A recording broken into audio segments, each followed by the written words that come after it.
Dan di samping itu, apa juga saranan-saranan dan juga pandangan-pandangan daripada ahli-ahli yang berhormat yang bernas akan dinilai oleh Kementerian Pertahanan dan dipertimbangkan sewajarnya supaya ianya akan dijadikan sebagai salah satu input yang penting bagi menentukan hala tuju dan urus tadbir Kementerian Pertahanan. Yang berhormat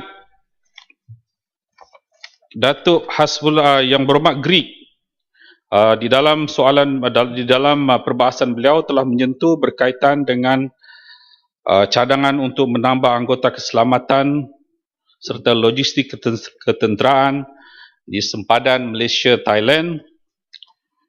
Untuk makluman yang berhormat Greek, merujuk kepada cadangan yang berhormat berkait dengan keperluan menambah bilangan kekuatan anggota keselamatan di kawasan sempadan Malaysia Thailand. Sememangnya kementerian telah melaksanakan langkah-langkah kesiapsiagaan dan kawalan sempadan tersebut untuk memastikan Malaysia dan Thailand sempadan Malaysia dan Thailand adalah sentiasa dalam keadaan selamat. Dan setakat ini, Angkatan Tentera Malaysia telah pun menempatkan sejumlah 5 batalion bagi menjaga perbatasan sempadan dan dilengkapi dengan pelbagai aset ketenteraan dan telah mendirikan sebanyak 5 buah kem di sepanjang sempadan tersebut. Kem-kem tersebut ialah Batalion Pertama Regimen Sempadan di Kem Tanah Merah Kelantan, Batalion Kedua Regimen Sempadan di Kem Batu Melintang Jeri Kelantan, Batalion Ketiga Regimen Sempadan di Kem Pengkalan Hulu Perak, Batalion Keempat Regimen Sempadan di Kem Greek Perak, dan Batalion Kelima Regimen Sempadan di Kem Bukit Ayutam Kedah. Dimaklumkan juga Angkatan Tentera Malaysia telah pun melaksanakan 7 operasi sepanjang tahun meliputi jarak 634 km sepanjang sempadan Malaysia Thailand. Selain aktiviti kesiapsiagaan Angkatan Tentera Malaysia, agensi keselamatan yang lain seperti PDRM, Immigration, UPP dan Custom juga turut melaksanakan operasi di sepanjang sempadan untuk memastikan keselamatan di kawasan tersebut dapat sentiasa dikekalkan. Kerjasama dan hubungan yang sentiasa rapat di antara Malaysia dan Thailand, khususnya melalui kerjasama General Border Committee di antara Angkatan Tentera Malaysia dan Angkatan Tentera Diraja Thailand melalui mekanisme Malaysia-Thailand Border Coordinating Office telah berjaya menyelesaikan banyak isu-isu dua hala. Yang berhormat Tasik Gelugur membangkitkan berkaitan dengan isu status cadangan perpindahan pengkalan udara Butterworth ke tempat lain dan mencadangkan agar pengkalan tersebut dikekalkan, malah diperkasakan kerana kesannya kepada sosioekonomi setempat. Untuk makluman yang berhormat Tasik Gelugur, sememangnya di peringkat ini, perkara ini masih lagi di peringkat kajian lanjut dan kementerian. Ditegaskan kementerian belum membuat apa-apa sebarang keputusan berkaitan dengan perkara ini. Yang berhormat LIPIS ada membangkit berkaitan dengan keperluan satu kajian terhadap bilangan anggota tentera bagi memastikan negara mempunyai bilangan anggota tentera yang cukup bagi menghadapi ancaman luar di masa akan datang. Untuk makluman yang berhormat LIPIS, Kementerian Pertahanan sememangnya telah mengadakan kajian dan pihak Angkatan Tentera Malaysia sedang dalam proses memperhalusi setiap cadangan-cadangan yang terkandung tersebut. Selaras dengan plan transformasi Angkatan Tentera Malaysia, pihak Angkatan Tentera Malaysia sedang dalam proses membentuk ketumbukan Angkatan Tentera yang bersepadu atau integrated dan versatile bagi menghadapi pelbagai cabaran masa kini. Selain daripada itu, berdasarkan kepada kajian rancangan masa depan ATM yang terkandung dalam Plan Pembangunan Keupayaan ATM atau Plan Fourth Dimension Malaysian Armed Forces atau 4DMAF, kerajaan berhasrat memiliki saiz keanggotaan ATM yang optimum dan penekanan akan diberikan kepada penggunaan aplikasi teknologi ketenteraan terkini bagi menghadapi ancaman luar pada masa akan datang bagi menjamin keselamatan negara sentiasa terpelihara. Yang berhormat LIPIS juga ada membangkitkan berkaitan dengan cadangan agar pesara-pesara tentera yang cemerlang, yang berpengalaman diambil sebagai jurulatih tentera baru berdasarkan pengalaman mereka yang luas. Untuk makluman yang berhormat, LIPIS cadangan untuk menggembling pesara-pesara yang cemerlang tersebut memang pun dilaksanakan berdasarkan keperluan dan mereka digunakan sebagai penceramah-penceramah bagi kursus-kursus tertentu terutamanya melibatkan pengalaman-pengalaman strategik. Sila.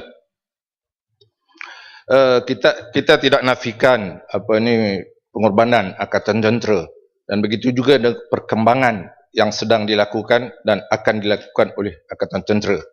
Tetapi malangnya saya faham bahawa Kementerian Pertahanan tiada satu dokumen yang memandu kementerian dan juga angkatan tentera untuk membangunkan angkatan tentera itu khususnya. Contohnya sebagaimana yang dikatakan tadi, untuk mengurangkan anggota, sedangkan dalam rancangan untuk menambah anggota, sedangkan dalam fahaman saya semasa dalam tentera, kita akan mengurangkan warga tentera ke jumlah-jumlah yang kita fikirkan sesuai. Untuk mengatasi masalah ini, saya ingin mencadangkan kepada Kementerian Pertahanan supaya wujudkan satu dokumen yang dipanggil National Defence Policy ataupun dasar pertahanan negara. Oleh kerana ia pernah dibangkitkan oleh Menteri Pertahanan masa itu melalui pertahanan Malaysia ke arah pertahanan yang berdikari. Dalam ni disebut dokumen pertahanan negara, sedangkan dokumen itu tidak pernah wujud dan tidak pernah dibawa ke parlimen untuk mendapat pengesahan. Oleh yang demikian, saya cadangkan Kementerian Pertahanan dengan segera mewujudkan dokumen pertahanan negara ini supaya salah satu perkara yang penting ialah mengawal perbelanjaan Kementerian Pertahanan. Kita tidak mahu lagi perolehan kontroversi seperti perolehan kapal selam, helikopter dan juga kapal permukaan melebihi peruntukan yang diberi. Oleh itu, saya ingin menggesa Kementerian Pertahanan supaya melihat kepada ini, oleh kerana ramai rakan-rakan bekas tentera juga menginginkan perkara ini boleh dilakukan dan satu dokumentasi yang rigid ataupun yang solid, yang padu boleh dihasilkan oleh Kementerian Pertahanan. Terima kasih. Terima kasih Yang Berhormat Lumut. Beliau adalah seorang bekas anggota tentera berpangkat One Star General kalau saya tidak silap, dan beliau sekarang berada di pihak pembangkang. Ini menunjukkan bahawa negara kita memang mengamalkan demokrasi, tidak seperti mana yang dikatakan oleh setengah-setengah pihak. Saya ingin nyatakan di sini, saya tidak pasti sama ada Yang Berhormat sedar atau tidak. Sememangnya ya, seperti mana yang saya telah jelaskan tadi, bahawa sememangnya kita telah pun ada kajian-kajian yang dibuat, dan kalau Yang Berhormat mengatakan bahawa kita tidak mempunyai dasar pertahanan negara, buku ini telah membuktikan bahawa kita ada dasar pertahanan negara yang telah diterbitkan untuk menjadi hala tuju ataupun panduan kepada pihak Kementerian Pertahanan, khususnya bagi memandu kita untuk menuju ke arah apa yang kita inginkan. Dan Yang Berhormat ada mengatakan berkaitan dengan usaha-usaha untuk mengurangkan anggota. Saya fikir mungkin Yang Berhormat pun tersalah anggap. Apa yang saya katakan tadi ialah menggunakan anggota yang optimum. Optimum ini berarti ia tidak semestinya, dia harus ada balance. Kerana seperti mana kita tahu bahawa di zaman masa kini bukan saja keperluan anggota itu penting, tetapi kita juga harus mengambil anggota-anggota yang berkualiti, dan selain daripada itu kita juga harus menggunakan aplikasi-aplikasi teknologi Kerana peperangan hari ini adalah lebih bersifat teknologi based. Mungkin Yang Berhormat sendiri pun sedia maklum bahawa dalam tempoh berdekad-dekad lamanya telah banyak peningkatan-peningkatan dalam teknologi ketenteraan, dan sekiranya Malaysia tidak mempunyai keupayaan untuk menambah baik khususnya dalam peralatan-peralatan, maka sudah tentulah kita akan berhadapan dengan risiko untuk tidak mampu mewujudkan saingan ataupun deterrent, iaitu cegar rintang merupakan satu doktrin yang penting untuk menentukan keselamatan dan pertahanan negara. Untuk makluman Yang Berhormat, mungkin Yang Berhormat pun sedia maklum bahawa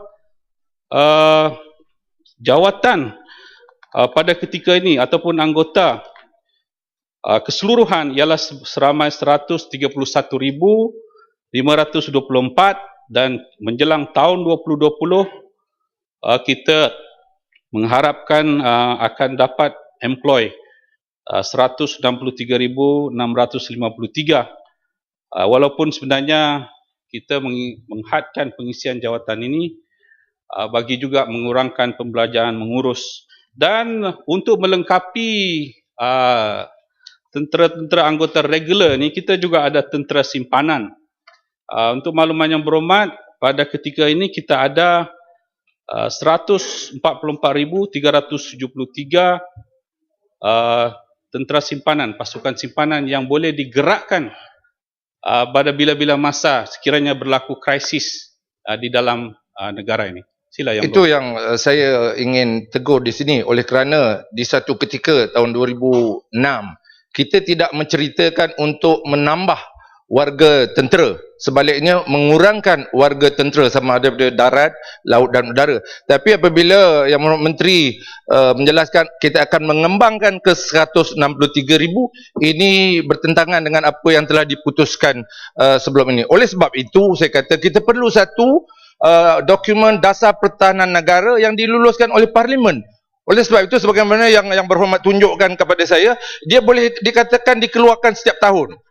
Satu menteri tukar dokumen dasar pertahanan negara. Begitu juga dengan doktrin pertahanan maritim. Seolah-olah tak ada persepakatan antara markas Angkatan Tentera Malaysia dengan Tentera Laut. Masing-masing mengeluarkan doktrin mereka sendiri. Oleh sebab itu, yang Berhormat Menteri, saya amat mengharapkan supaya satu dokumen pertahanan negara dihasilkan dan dibentangkan di Parlimen, diluluskan oleh Parlimen. Dengan cara itu saya yakin dan percaya, khususnya dalam mengembangkan Angkatan Tentera, perolehan kelengkapan Angkatan Tentera dapat dikawal dengan sebaik-baiknya, supaya tiada pembarisan, tiada rasuah, tiada sangkaan buruk berlaku di luar sana, insyaAllah. Mazif.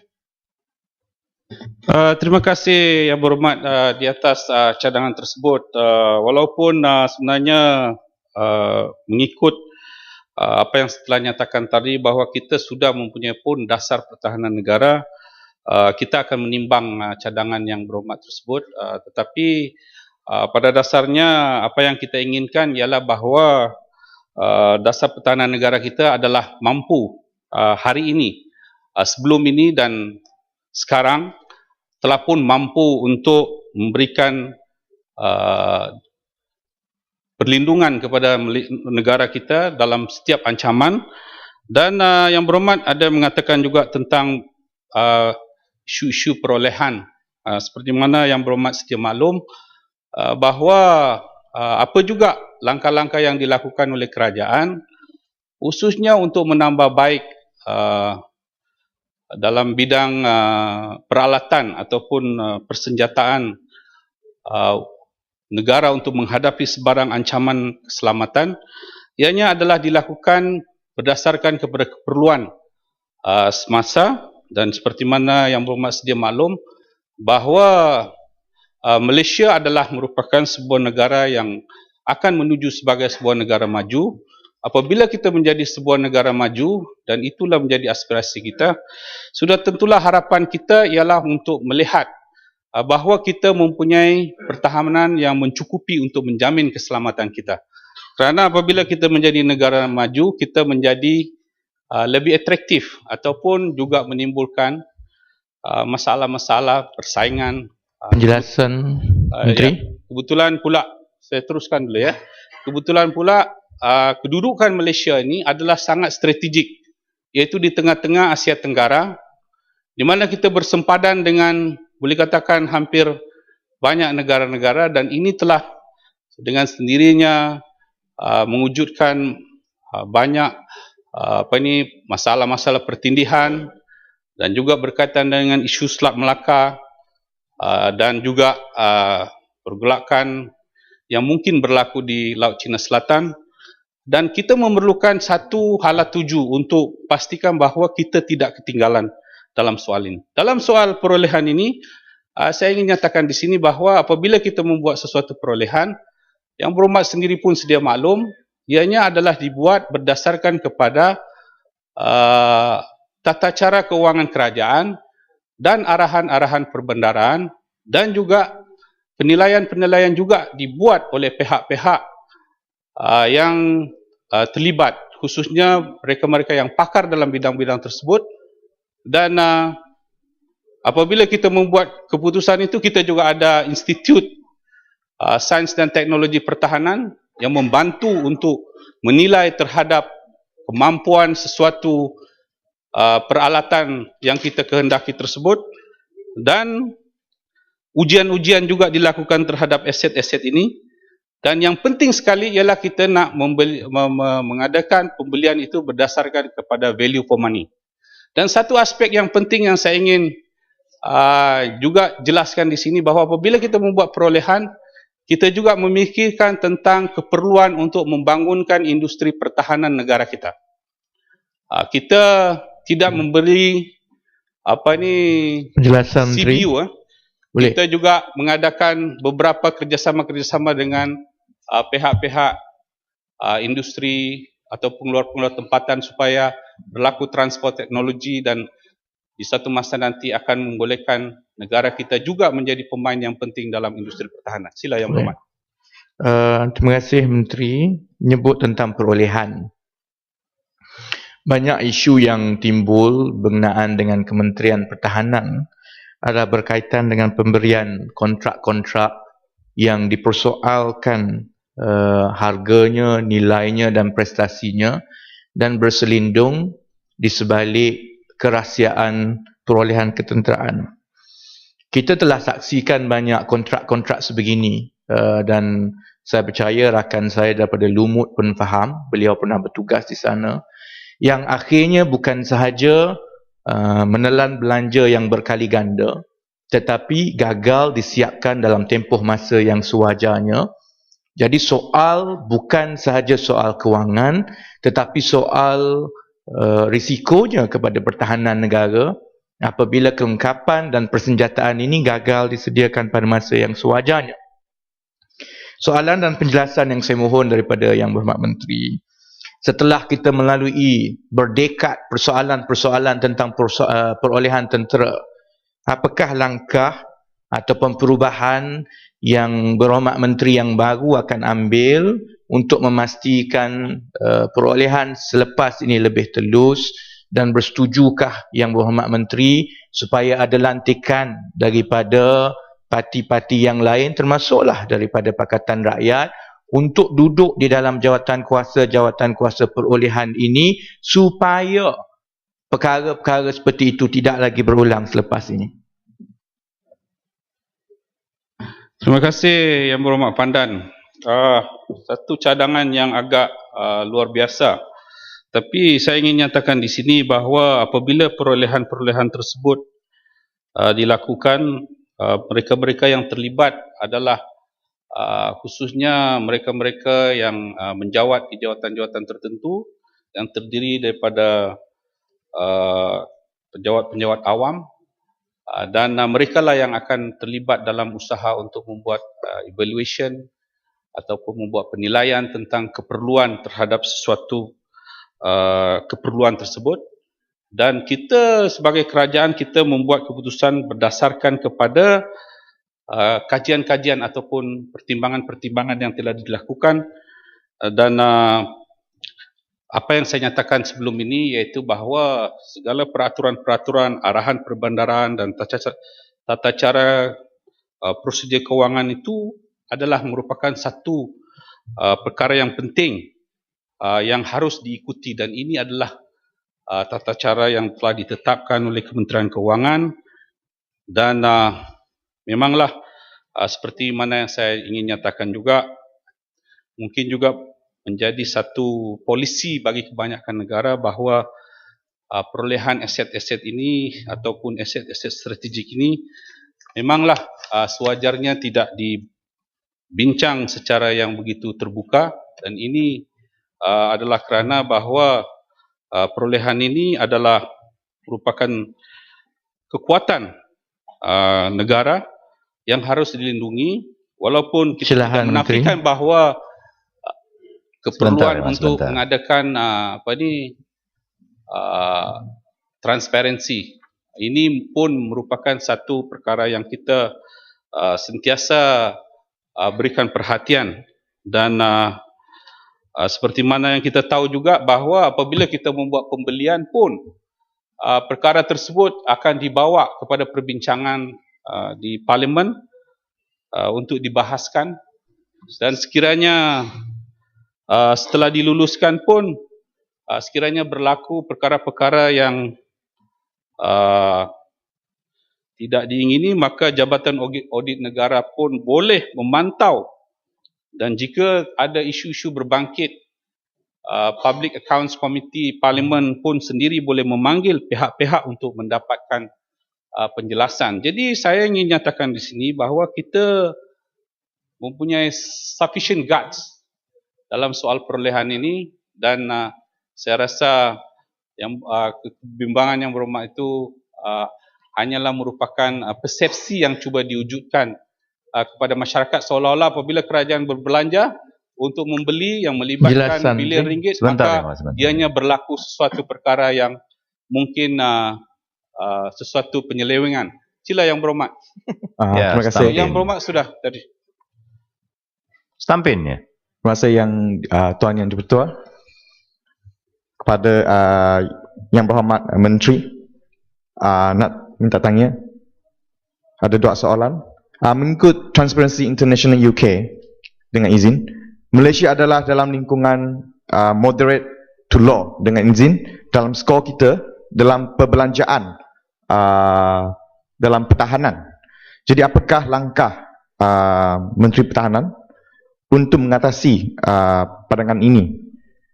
Soalan yang kedua, saya minta Yang Berhormat Menteri mengesahkan bahawa memang terdapatnya misi surveillance ataupun misi seumpamanya selama beberapa tahun di kawasan Sempruna ataupun Lahad Datu, yang juga termasuk penggunaan peralatan yang canggih, di mana saya difahamkan terbabit dalam pembelian alat-alat yang canggih yang membabitkan pembelanjaan yang mungkin terlampau jika diikut dari segi harga pasaran. Tetapi walaupun adanya misi yang menggunakan peralatan canggih dari segi surveillance di kawasan tersebut, insiden sulu masih berlaku lagi. Jadi apa yang saya takut bahawa seperti yang Berhormat lain yang telah ringkaskan. Okey, yang telah soal tadi, perbelanjaan yang terlebih ini, terbazir ini, di mana duit ini boleh digunakan untuk melengkapi askar-askar kita dengan peralatan yang lebih canggih supaya boleh meningkatkan survivability, dengan izin, mereka apabila menghadapi musuh negara. Terima kasih. Terima kasih Yang Berhormat. Yang Berhormat berkatakan tentang perbelanjaan yang besar, dan kita masih lagi menghadapi apa yang berlaku baru-baru inilah. Yang Berhormat mungkin mengatakan begitu. Tapi saya boleh juga bertanya kepada Yang Berhormat, kejadian 9/11 di Amerika adalah merupakan satu kejadian yang berlaku yang telah menggemparkan dunia. Sedangkan kita tahu bahawa Amerika juga adalah sebuah negara yang mempunyai kepakaran, kebolehan dan kecanggihan dalam semua bidang. Oleh sebab itu, apabila berlaku sesuatu perkara sebegitu, memanglah kita telah melakukan sebaik yang mungkin. Seperti mana yang saya ingin nyatakan bahawa perairan kawasan itu 1,440 km. Dan kita pun ada, mungkin yang Berhormat maksudkan itu ialah tentang UAV ya, bagi pengawasan di kawasan ops pasir. Penggunaan apa yang dipanggil unmanned vehicle, aerial vehicle, something like that. Itu pesawat UAV yang digunakan untuk surveillance. Memang pesawat ini kita ada ditempatkan di Semporna, dan pesawat ini bukan dimiliki oleh Angkatan Tentera. Ianya adalah di contract out ataupun diberikan kontrak kepada anak syarikat CTRM. Minta pengesahan ya. Kalau Yang mana bagi jalan agama? Minta saya jelaskan dulu Yang Berhormat. Saya jelaskan dulu. Yang Berhormat tunggu, saya jelaskan dulu. Yang dibekalkan oleh syarikat Unmanned System Teknologi Senderan Berhad, iaitu untuk mengambil image-image tertentu, khususnya di kawasan ops pasir di pantai timur. Tetapi seperti mana yang saya ingin nyatakan di sini, bahawa walaupun ada sistem ini yang kita sewa daripada kontrak sewaan daripada anak syarikat CTRM ni, tetapi melalui apa yang dipanggil company own, company operate and company maintain, untuk membekalkan pihak keselamatan dalam soal memberikan image-image tertentu yang boleh mengancam keselamatan dan pertahanan negara. Tetapi seperti mana yang saya katakan tadi, bahawa yalah, sistem ini is not the most complete lah. Kalau dia hujan, kalau ada misalnya cuaca buruk, dia menggunakan pesawat seperti remote control pesawat. Mungkin Yang Berhormat pun tahu. Dia pun ada juga dia punya limitation. Dia boleh terbang dalam 4-5 jam. Kalau dia terbang siang, bolehlah dia nampak. Kalau malam, mungkin ada limitation. Jadi sistem ini memanglah boleh membantu, tetapi tidaklah boleh membantu 100% untuk membolehkan bahawa 1,440 km pesisir pantai daripada utara dari Kudat di tempat saya sampailah ke Tawau dapat dikawal. Ini memang satu cabaran. Satu cabaran. You bayangkan Yang Berhormat, dari 1,440 km ini ialah seperti penerbangan daripada Kota Kinabalu ke Pahang. Kerana ke Kuala Lumpur 1,600. Sila Yang Berhormat. Terima kasih Yang Berhormat Menteri kerana memberi penjelasan. Jadi pertanyaan saya, dari segi CTRM, saya difahamkan bahawa selama 10 tahun memang ada misi UAV, itu Unmanned Aerial Vehicles, yang Berhormat mengatakan telah pun berpangkalan, kalau tak salah saya, minta pengesahan di Semporna. Tapi soalan saya, berapakah perbelanjaan daripada Kementerian Pertahanan yang telah diberikan, dikontrak ataupun dikontrakkan kepada CTRM untuk menjalankan misi surveillance selama 10 tahun ini di Semporna, dan adakah duit yang dikontrakkan kepada CTRM ini berpatutan dengan apa hasil yang telah pun dibelikan, yang the objective of the mission been fulfilled dengan izin. Itu soalan pertama saya. Cukup soalan kedua, cukup Yang Hormat. Boleh satu lagi ya. Duit yang isu baru Yang Hormat, isu baru tentang harga CRM dan sebagainya, itu isu baru. Jadi apa yang saya nak bercakap ni, duit yang terbazir ini boleh digunakan untuk membeli peralatan yang lebih bersesuaian untuk petrol, for these coastal petrol, dengan izin, supaya insiden seperti yang berlaku di Sulu tak akan berlaku. Terima kasih. Ya, seperti mana yang dinyatakan oleh Yang Berhormat Yang Berhormat Tuan Yang Dipertua bahawa perkara itu adalah isu baru dan saya tidak ada detail berapa banyak yang kita telah bagi kontrak, berapa dan sebagainya. Saya akan bagi kepada Yang Berhormat secara bertulis. Tetapi saya percaya apabila kita membuat pihak kerajaan membuat sesuatu keputusan itu pun adalah berdasarkan kepada penilaian-penilaian tertentu. Kita tidak mungkin mengguna pakai hanya UAB tersebut sehingga menyebabkan kita kerugian yang begitu banyak. Saya akan maklumkan kepada Yang Berhormat selepas ini. Untuk makluman Yang Berhormat Tanjung, Sandakan dan Wangsa Maju bangunnya. Sandakan. Ya. Ya, terima kasih Tuan Speaker. Jadi Yang Berhormat Menteri, saya ada satu soalan di sini lah, tentang 2 unit itu kapal selam yang sentiasa itu parking di Sebangga Bay sana. Yang saya mau tahu ini 2 unit of this ini yang kapal selam itu silangkap yang ada ke aktiviti yang sentiasa dia yang diadakan di Kota Kinabalu sana. Sebab saya selalu pun pergi Sebangga Bay sana, nampak sentiasa ramai orang bilang ini 2 kapal di sana untuk tunjuk saja, parking saja. Saya mau tahu ini apa gerakan yang sentiasa ini 2 kapal yang menadakan. Terima kasih. Yang Berhormat, saya minta Yang Berhormat bagi tahu berapa yang kata selalu itu berapa kali. Kadang-kadang your statement is quite misleading, Yang Berhormat. Selalu itu kalau Yang Berhormat tengok hari-hari mungkin saya boleh menimbang. Tetapi saya ingin nyatakan di sini bahawa apabila kita membeli kapal selam ini, ianya adalah bertujuan untuk merupakan satu deterrent dalam doktrin pertahanan, cegar rintang. Cegar rintang ini berarti kita mempunyai aset pertahanan yang mampu melindungi perairan negara kita dan melindungi kedaulatan negara kita. Kenapa dia penting?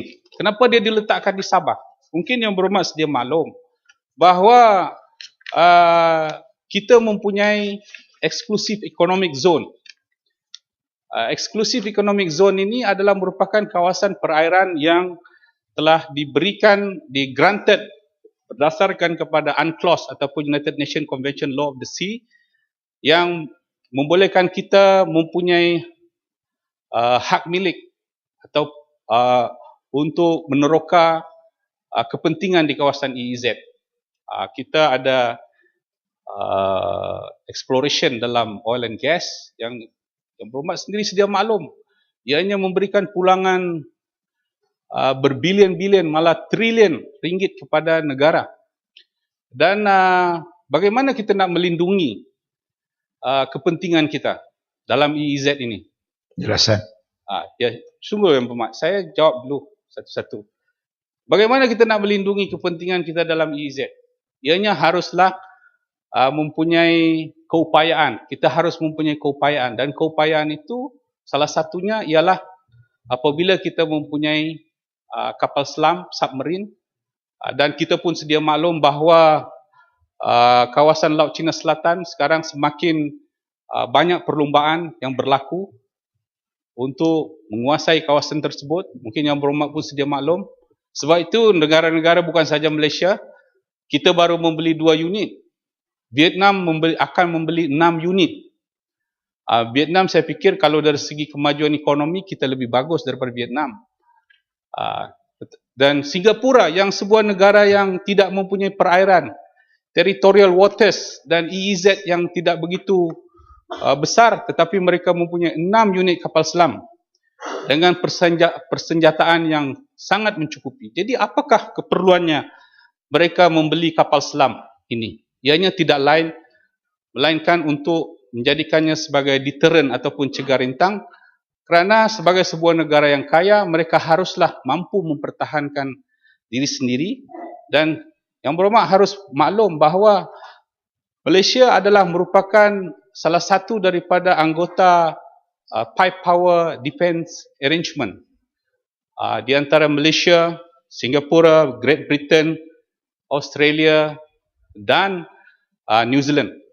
Jadi apabila kita menjadi anggota ini, kita juga harus mempunyai capability yang kalau tidak lebih baik, haruslah setimpal dengan negara-negara ini, supaya kita dapat mempertahankan kepentingan bersama bagi mempertahankan kedaulatan negara kita bersama. Jadi, Tuan Yang di-Pertua, saya fikir itu adalah merupakan sesuatu yang penting. Banyak sudah perbahasan-perbahasan yang telah dibangkitkan berkaitan dengan isu pembelian kapal selam ini, seolah-olah ianya dibuat secara terburu-buru. Sedangkan perkara ini telah pun dirancang, kalau tidak silap saya dalam rancangan Malaysia kelima, atau kelima kalau tidak silap saya, telah pun dirancang. Inilah pertama kali kita membeli kapal selam. Kalau mungkin yang berhormat tahu juga bahawa negara Indonesia sudah pun lama memiliki kapal selam, dan mereka akan menambah lagi aset-aset mereka. Saya dipahamkan akan membeli lagi. Kenapa mereka memerlukan itu semua? Ianya kerana sebagai maritime states, kita adalah maritime states dan kita mempunyai perairan yang kaya yang telah memberikan pulangan berbilion-bilion ringgit, trilion ringgit kepada negara. Kita ada hasil-hasil ikan yang harus kita lindungi, dan ini adalah merupakan kekayaan ekonomi yang sepatutnya. Kalau kita katakan bahawa kita harus berbelanja, katalah 1 bilion euro bagi pembelian 2 kapal selam, 1 bilion lebih, mungkin 6 bilion ringgit Malaysia. Tetapi 6 bilion ringgit Malaysia itu adalah merupakan satu pembelian aset yang saya percaya adalah merupakan satu pembelian aset yang strategik, yang penting, memandangkan kepentingan negara adalah jauh lebih besar kepentingannya kepada kita semua. Jadi untuk bangsa maju Bang Oni nak bagi. Okey, last. Okey. Terima kasih Tuan Yang di-Pertua dan juga Yang Berhormat Timbalan Menteri. Ini soalan mengenai CTRM dan surveillance systems. Baru-barunya tentang perkara penceroboh yang jadi di Felda Sahabat Ladatu. Dulu tahun 99 sampai 2004, saya ialah Timbalan Menteri yang jaga Felda. Dan saya tahu terrain Felda Sahabat. Saya nak minta komen dari Yang Berhormat Timbalan Menteri. Apa sebab pihak yang jaga keselamatan tidak ambil tindakan segera atau sedermerta, dan lepas runding dan menemti tarikh 3 minggu, baru-barunya ambil tindakan. Terima kasih. Terima kasih Yang Berhormat. Minta laluan sikit. Ya, saya jawab dulu. Saya kata last tadi kan. Terima kasih kepada Yang Berhormat sahabat saya. Dia bekas duduk di sini sebagai Timbalan Menteri. Sebelum saya menjawab selanjutnya, saya ingin menyatakan tentang UAV tadi.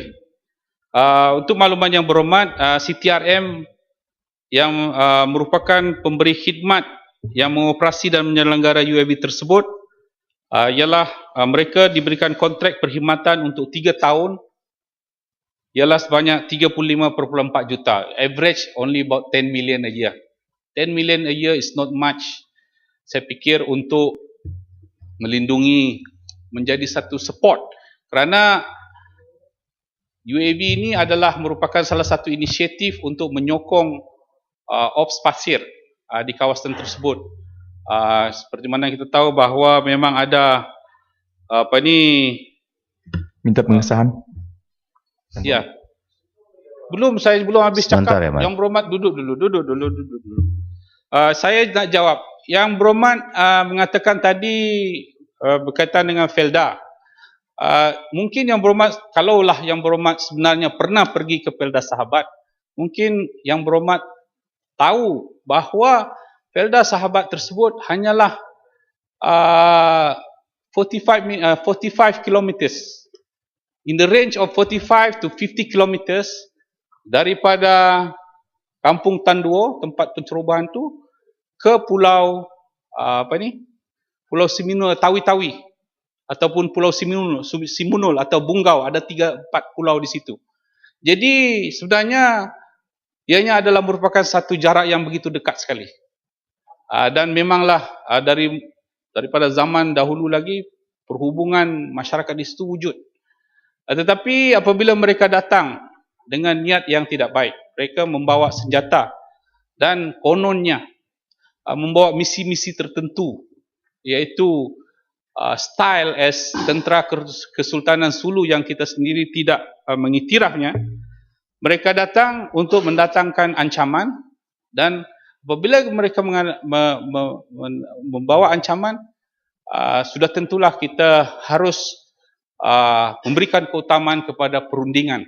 Itulah sikap doktrin pertahanan Malaysia, kerana when diplomacy fail, then the general will take over the country, will take over. Apabila diplomasi gagal, maka barulah tentera akan mengambil alih. Keutamaan pada ketika itu adalah untuk memberikan keutamaan kepada rundingan. Sebab itu kita mengambil agak sedikit lama. Mungkin apabila kita berunding dengan mereka, mereka juga telah memberikan indication bahawa sebahagiannya memang ada indication bahawa mereka juga bersedia untuk berundur. Dan ada juga pihak tentera, pihak Filipina juga telah pun menghantar kapal di sempadan untuk mengambil mereka balik. Jadi apabila kita memberikan ruang itu, sebenarnya itu adalah merupakan satu kemenangan moral kepada kita. Kerana kita harus detach. Mereka ini adalah non-state actor.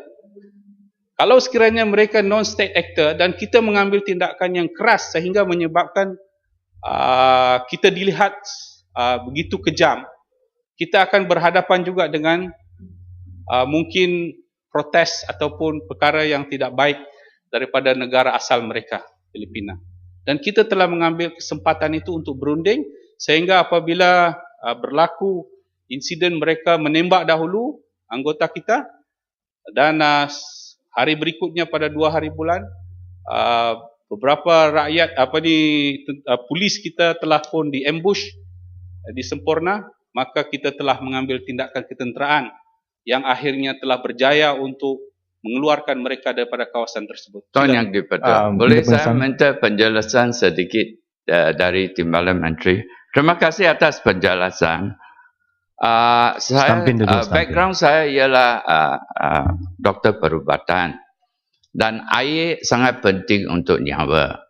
Jikalau saya Chief Police Officer of Sabah dan lain orang tak campur tangan saya, lepas 2 atau 3 minggu, tidak ada orang politik campur tangan, saya boleh buat blockade itu laut. Sebab saya sudah buat lawatan resmi Felda Sahabat sekurang-kurangnya 5 kali. Okay? Saya tahu itu terrain. Dan juga lepas itu saya panggil pihak polis buat satu ring. Lepas itu panggil askar yang ada senjata berat. Lagi 1 orang. Dan lepas itu saya guna helikopter dan buang leaflet dan panggil pengganas itu, buang dia punya senjata, bagi 3 hari. Kalau tidak, kita masuk dan ambil tindakan dan apa-apa tindakan berat. Sebab itu tidak buat, dan malah 8 wira kita meninggal dunia. Terima kasih. Minta lawan sikit yang penting dengan UAV. Boleh? Saya sudah jelaskan tadi pembelian itu. Tanya sikit. Ada tentang UAV. Boleh tak? Yang berapa? Saya jawab dia dulu. Saya jawab dia dulu. Saya dah jawab yang berhormat bahawa ada cadangan. Ada cadangan dengan pertanyaan tentang UAV. Ya, itu pandangan yang berhormat lah. Cuma apabila di actual operation mungkin yang berhormat itu membuat andaian berdasarkan kepada imajinasi yang berhormat lah. Tetapi unfortunately yang berhormat bukan seorang general dan bukan seorang yang terlibat dalam operasi tersebut. Saya tak setuju kalau yang berhormat menteri itu andaian. Mencala bukan begitu yang ya. Jadi apabila berlaku keadaan sebegitu, apa yang kita lakukan ialah untuk memastikan bahawa kalau boleh tidak ada pertumpahan darah. Kerana kita harus melihat dari segi aspek emosi juga. Seperti mana yang kita tahu bahawa negeri Sabah ini ramai juga daripada mereka mempunyai keluarga di sebelah. Jadi apabila ada perhubungan talian darah dan sebagainya, maka kita harus menimbang perasaan, the emotion part of it. Jadi apabila kita menimbang, kita merundingkan, mengutamakan perundingan. Kerana mereka datang bukan sebagai, they are not just ordinary bandits. They are coming with certain cost. Mereka ada satu penjelasan. Ya, Yang Berhormat, saya jawab dulu. Duduk. Sabarlah Yang Berhormat. Apabila mereka datang dengan satu-satu kos, kita pun juga harus memikir tentang adakah kesannya, adakah pengaruhnya kepada penduduk tempatan. Sebab itu kita mengambil pelbagai pendekatan untuk memastikan bahawa diplomasi dapat mengambil tempat. Tetapi apabila akhirnya diplomasi tersebut tidak mendapat tempat, maka tindakan yang telah diambil ialah untuk menyerang mereka. Itulah justifikasi. Okey, yang kejap satu. Terima kasih Yang Berhormat. Ya. Dua soalan, satu cadangan. Boleh? Siap je. Terima kasih Yang di-Pertuan. Tadi Yang Berhormat, Menteri berkata bahawa dengan average, dengan izin, lebih kurang 10 million dalam satu tahun dibagikan bagi CTIM untuk misi dekat Sempunah. Jadi sudah berapa lamakah atau berapa tahunkah kontrak ini telah diberi kepada CTIM? Soalan yang pertama. Yang kedua tu, saya difahamkan bahawa CTIM diberi duit tersebut juga untuk develop UAV, untuk develop UAV Malaysia dari bagi kegunaan surveillance. Jadi setelah berapa banyak duit yang telah dibelikan, apakah capability dengan izin UAV yang telah pun develop oleh CTIM, dan kenapakah sebegitu banyak duit telah dibelikan kepada mereka, mereka masih lagi membeli dengan izin Scan Eagle UAV daripada USA. Dah berapa buah mereka dah beli. Jadi saya ada satu cadangan, dengan duit yang telah digunakan untuk develop UAV ini, bukannya lebih bagus jika duit ini dibagikan kepada universiti Malaysia yang ada pakar-pakar yang lebih compared to pakar dekat CTIM untuk develop unmanned system ini. Dan bayangkan duit ini boleh digunakan untuk membeli contohnya Generation 4 ataupun Generation 5 infrared system untuk coastal surveillance. Bukankah itu lebih bersesuaian dari segi duit yang digunakan? Terima kasih. Yang Berhormat, entitled to your opinion, tapi saya ingin nyatakan di sini bahawa apabila kita memberi CTRM kontrak ini, ianya adalah merupakan kaedah outsource. Kerana yang penting apabila mereka mempunyai keupayaan, tugasnya hanyalah untuk mengambil image ataupun gambar untuk diberikan kepada pihak keselamatan tentang gambar-gambar ataupun video tersebut untuk membolehkan kita mengambil keputusan-keputusan tertentu. Saya minta Yang Berhormat kalau boleh pergi daripada Yang Berhormat Datuk, Ya. Yang Berhormat Datuk, sila. Saya ingin penjelasan Datuk Speaker. Saya ingin penjelasan sedikit daripada Menteri Yang Berhormat Menteri, iaitu adakah Yang Berhormat Menteri tahu bahawa di Lautan Sulu di sebelah sempadan kita ada dibina 13 buah radar di pulau-pulau, ya. Dan mengikut maklumat yang saya terima, daripada 13 buah pulau ini, 13 buah radar ini, hanya 8 sahaja yang berfungsi. 5 telah rosak dan sudah lama rosak. Dan saya dimaklumkan bahawa dia rosak sebab terlalu obsolete dan tidak ada lagi spare part, ya, yang dijual untuk memperbaikinya. Jadi saya ingin tanya, bilakah Kementerian Pertahanan akan mengganti radar-radar yang rosak ini? Terima kasih. Okey, terima kasih. Yang kebetulan adalah merupakan yang silam. Kebetulan peristiwa hitam itu berlaku di kawasan beliau. Saya ingin nyatakan di sini bahawa ground radar sistem itu sebenarnya diberikan secara percuma oleh kerajaan Amerika kepada kita dulu. Tetapi kita kena membuat banyak perubahan. Kita yang membuat maintenance ataupun membuat yang operate radar tersebut, dan saya tidak ada makluman tentang berapa banyak radar tersebut rosak, saya akan siasat dan maklumkan kepada Yang Berhormat. Tetapi apabila kita selepas kejadian ini, kita telah menubuhkan ESCOM ataupun Eastern Security Command. Dalam Eastern Security Command ini, di antara komponen yang penting ialah komponen ketenteraan. Yang Berhormat minta penjelasan. Dan Yang Berhormat. Komponen ketenteraan dan juga polis dan juga agensi-agensi yang lain. Dan di antara rancangan masa hadapan ESCOM ataupun di kawasan S-Zone ini ialah untuk menambah baik peralatan-peralatan, meningkatkan surveillance untuk memastikan bahawa kawasan ini dapat dilindungi. Yang Berhormat, saya ingat saya perlu betulkan kenyataan radar tu, 13 radar. Sebenarnya radar tersebut bukan milik Kementerian Pertahanan. Ia milik APMM, Agensi Penguatkuasaan Maritim Malaysia. Dan saya tidak percaya keupayaan warga tentera, warga keselamatan kita dengan adanya operasi Ops Pasir, ya, boleh membenarkan penceroboh-penceroboh daripada Kesultanan Sulu masuk ke Malaysia. Sebab itu saya telah nyatakan sebelum ini pun, peristiwa di Lahad Datu boleh dipersoalkan. Ya, boleh dipersoal oleh kerana sebagaimana sahabat sahabat daripada Pakatan Rakyat tadi mengatakan, rundingan diadakan dahulu selama lebih kurang 3 minggu, dan apabila peristiwa tembakan berlaku baru diambil tindakan. Dan peristiwa ini juga memberi tanda tanya kepada saya dari segi kawalan command and control ataupun pemerintahan dan kawalan, oleh kerana ia melibatkan dua organisasi yang beza. Mula-mula kita ada Ops Sulu, selepas Ops Sulu ada pula Ops Daulat, dan sekarang ni Ops Tegah pula kalau tak silap saya.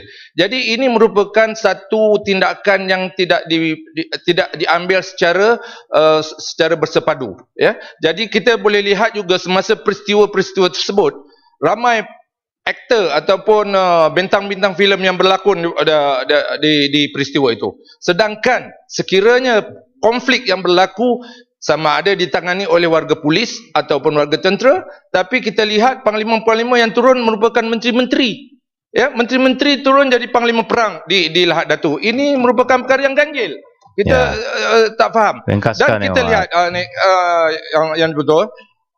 Kita lihat di Sabah dan Sarawak kita ada organisasi tentera darat yang besar. Ada satu division di Sarawak, ada brigade di Kota Kinabalu. Mengapa kita tidak gamblingkan tenaga-tenaga tentera ini untuk mengatasi warga Sulu yang dikatakan setakat 200 orang yang tidak mempunyai senjata-senjata berat.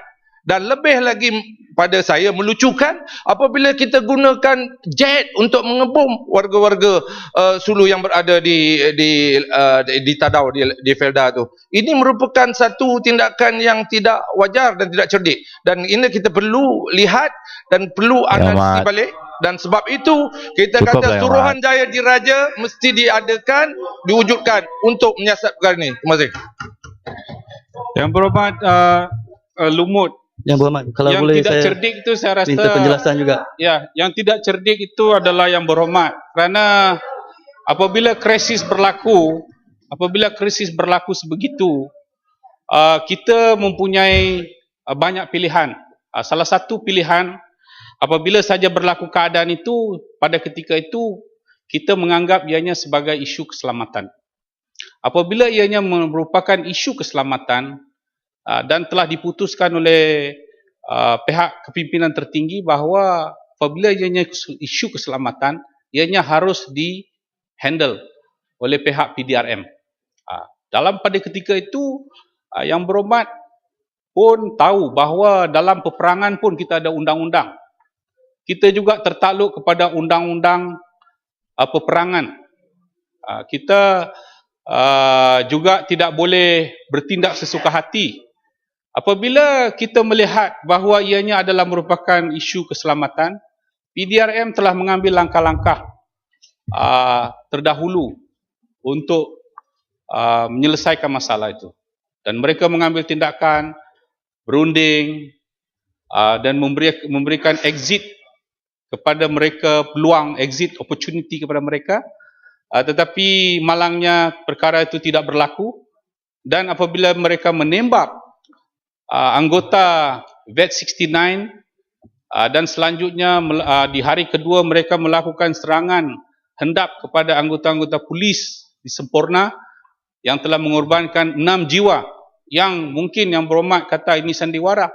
Kalau kematian ini bukan sesuatu sandiwara dan perkara sebegini bukanlah sesuatu sandiwara, mungkin Yang Berhormat sendiri tahu. Yang Berhormat adalah bekas pegawai tinggi tentera. Di kawasan ini pun seingat saya, kalau Yang Berhormat tengok sejarah 1965 semasa konfrontasi berlaku juga serangan terhadap anggota tentera di Kalabakan. Yang Berhormat ingat.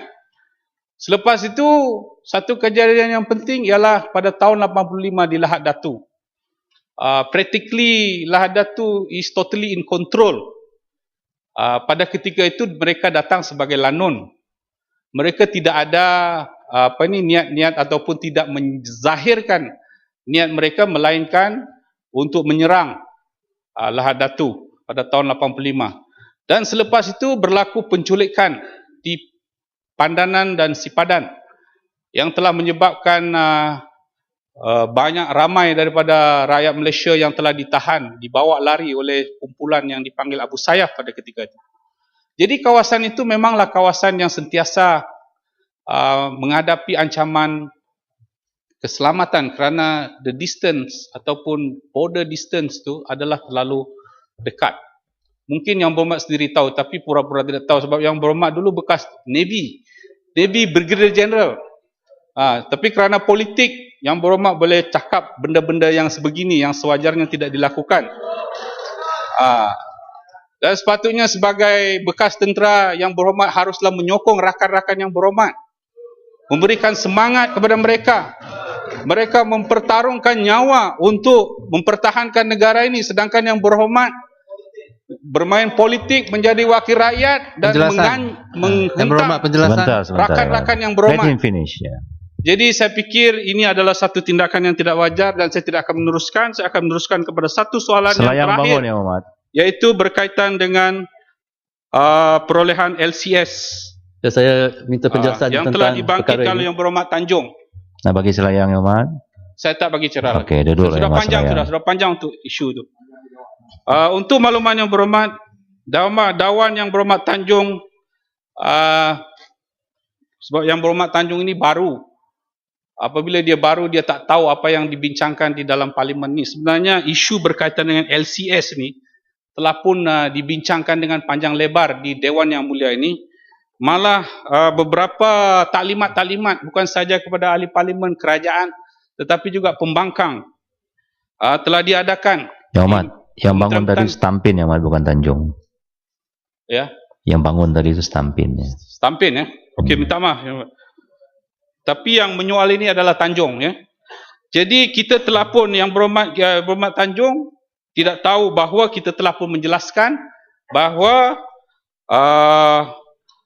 peningkatan harga yang dikatakan kononnya meningkat daripada 6 bilion kepada 9 bilion bagi pembelian Lateral Combatant Ship atau LCS tersebut sebenarnya seperti mana yang telah dijelaskan pada 8 Mac 2011 oleh Menteri Pertahanan, telah pun dijelaskan dengan sejelas-jelasnya bahawa sejumlah 6 bilion telah diperuntukkan dalam rancangan Malaysia ke-10 dan sebahagiannya lagi akan diperuntukkan pada rancangan Malaysia ke-11 dan kerajaan telah pun memutuskan bahawa projek ini, LCS ini, perolehan LCS ini adalah berjumlah 9 bilion untuk 6 buah kapal.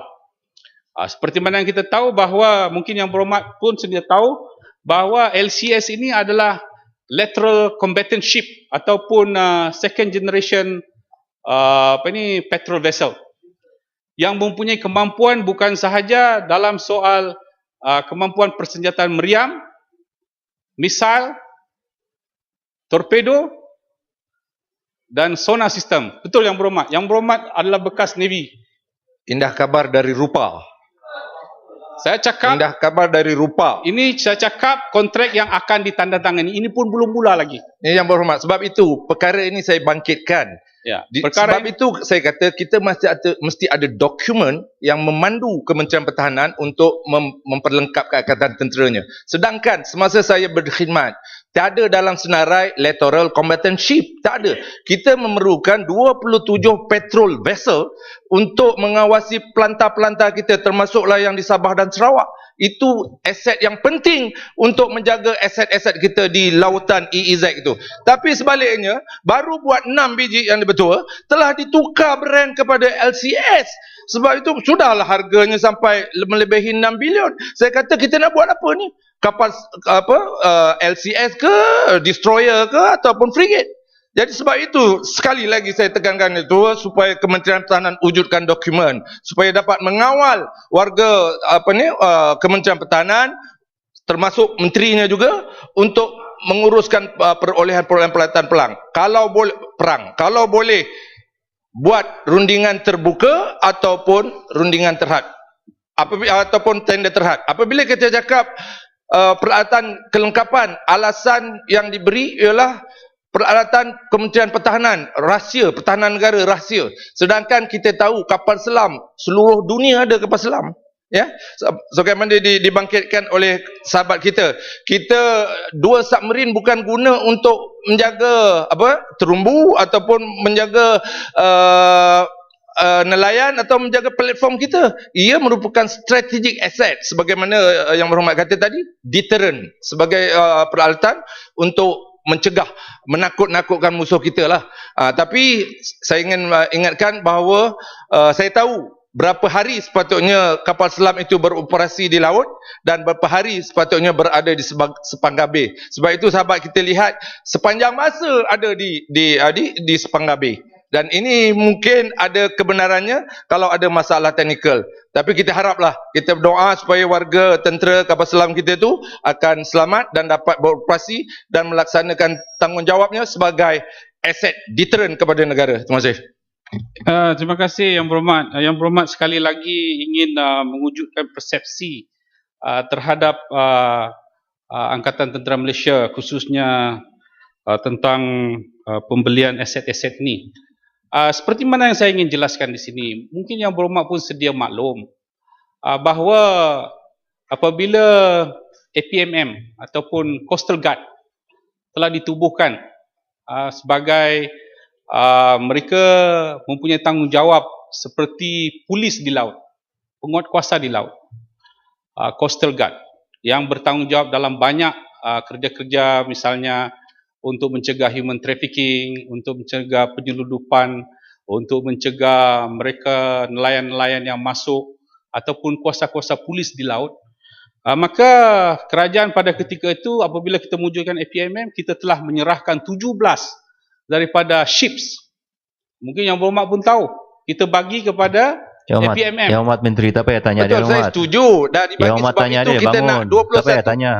21 petrol vessel sebagai menggantikan kapal-kapal kecil yang kita serahkan kepada APMM. Ya. Sebab itu kita tuntut supaya projek pembuatan PV ni diteruskan sehingga 21 biji ataupun 27 biji, 27 buah. Tapi telah ditukar ke LCS. Ini yang menjadi tanda tanya saya. Terima kasih. Yang Berhormat, saya nak bagi tahu Yang Berhormat tentang LCS ini. Seperti mana kita telah membuat 1995 kita swastakan BNS atau kita swastakan shipping dockyard. Dan pada ketika itu dalam perjanjian perswastaan kita harus memberikan peluang kepada mereka untuk membina sekurang-kurangnya 27 ships. Mungkin ini adalah merupakan dokumen yang, dan pada ketika itu kita telah pun untuk fasa pertama kita telah pun roll out 6 ships yang telah pun siap, yang telah pun beroperasi, iaitu OPV, Offshore Petrol Vessel, dan telah pun disiapkan pada beberapa tahun yang lalu. Saya tidak ingat berapa tahun exactly. Tetapi dalam perolehan kedua ini, memandangkan bahawa kita harus bukan sahaja membina satu petrol vessel, tetapi ianya haruslah mempunyai keupayaan yang lebih untuk menyokong sistem kapal selam kita. Contohnya, kita harus mewujudkan frigate vessel, frigate class, iaitu LCS, Littoral Combatant Ship, iaitu mempunyai keupayaan yang lebih, bukan sahaja dari segi keupayaan kelajuan dan juga size, tetapi juga keupayaan dari segi persenjataan. OPV yang dulu tu, dia tidak ada, dia cuma ada meriam saja. Torpedo tak ada, missile tak ada. Dan salah satu daripada elemen baru yang akan kita masukkan dalam LCS ini, Lateral Combatant Ship ini, ialah sonar system yang boleh mengesan submarine. Jadi ini adalah merupakan satu aset yang penting. Seluruh negara, sebahagian besar negara membeli frigate sekarang. Amerika, Korea, Taiwan, mereka membeli dan mendapatkan aset-aset ini. Dan perkara yang penting yang saya ingin nyatakan di sini, perkara yang saya ingin nyatakan di sini bahawa frigate ini adalah juga sebenarnya kita harus berbangga kerana walaupun kontraknya memang belum, pembinaannya belum bermula, tetapi baru di peringkat awalan, tetapi ianya akan dibina oleh syarikat tempatan, iaitu Posted Naval Dockyard, BNS ataupun Naval Shipyard, iaitu merupakan satu syarikat yang dimiliki oleh Lembaga Tabung Angkatan Darat yang berhormat pun sedia maklum, ianya adalah merupakan satu GLC kerajaan yang committed untuk membangunkan industri pertahanan negara. Kita tidak beli begitu saja, kita membina keupayaan.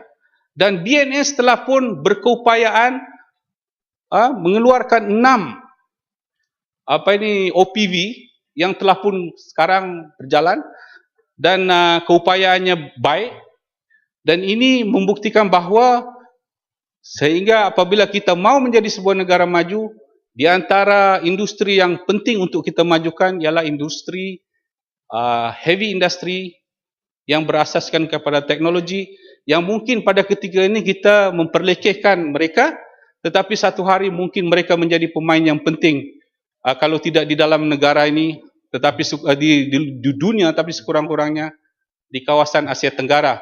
Seperti mana juga Indonesia, mereka juga terlibat dalam industri pertahanan untuk mengeluarkan pesawat-pesawat tentera. Mungkin yang berhormat dia maklum tentang perkara ini.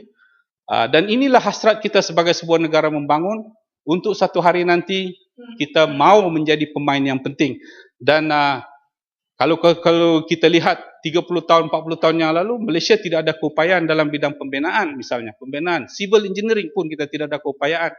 Malah kita terpaksa memanggil Korea, Jepun untuk membina bangunan-bangunan kita, tetapi disebabkan adanya pendedahan-pendedahan ini, transfer teknologi, transfer expertise, akhirnya sekarang Malaysia sudah di seluruh dunia menjadi pembina-pembina. Yang berhormat Menteri, Yang Menteri, sebab itu saya ingin nak bagi jalan Yang Hormat.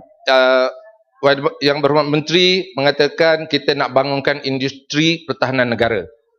Bagaimana kita nak bangunkan industri pertahanan negara kalau kita buat satu kelas kapal, baru buat 6 biji, kita dah tukar je nama lain. Learning circle tu akan terus bermula.